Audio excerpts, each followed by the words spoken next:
What's good, everyone? I'm going to be telling y'all 5 of the riskiest players in fantasy football in 2023 and whether it's worth to draft them or not.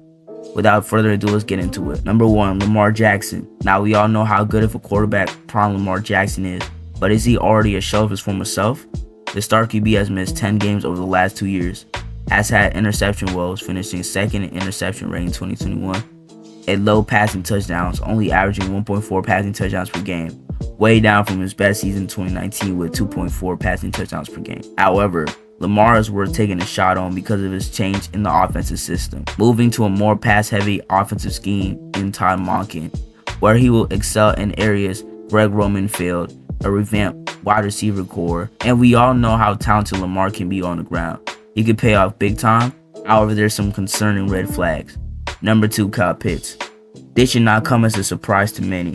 Kyle Pitts obviously had an amazing rookie year, getting 1,000 yards as a rookie tight end and finishing top 6 tight end despite only getting 1 touchdown.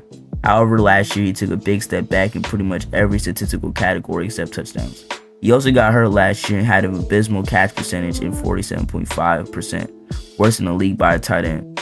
His QB play may be slightly better than Desmond Ridder instead of Marcus Mariota, but the Falcons just added Bijan with a top 10 pick, and they have a head coach in Arthur Smith who is notorious for running the ball over and over again. In my opinion, do not draft Kyle Pitts. Alvin Kamara.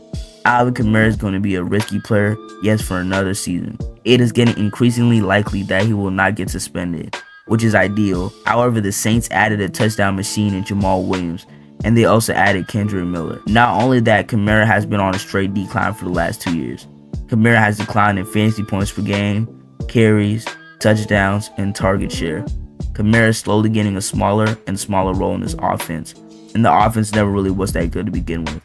In my opinion, I wouldn't draft Kamara, but his ADP is low, so I don't hate drafting him. Kadarius Toney. Now this one real obvious. Kadarius Toney obviously has an injury problem. He missed nearly the entire season with the Giants, and he missed significant time with the Chiefs as well. His talent is obviously there, as we saw during the playoffs, and how Kadarius Toney led all wide receivers in targets per route run with 31%.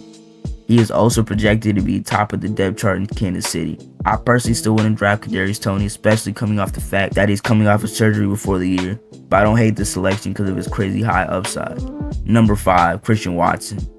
Christian Watson is supremely talented, but I have no idea what to expect from him in 2022. He has major question marks at the QB position, as we just haven't seen enough from Jordan Love yet to prove if he's a great NFL quarterback or if he's a trash one. We also don't know if Christian Watson is going to sustain his ridiculous touchdown efficiency. 9 touchdowns on only 41 catches. We did see some worrisome metrics from him. 78th in target separation, expected fantasy points per game 9.8 instead of 11.7. But that shouldn't take away from that stretch of games from week 8 to 13, where Watson averaged 17.6 points per game. Watson is a total wild card. Do you draft him or no? It's up to your interpretation. That's going to do it for today's episode. If you enjoyed, consider liking and subscribing for more content like this. Peace.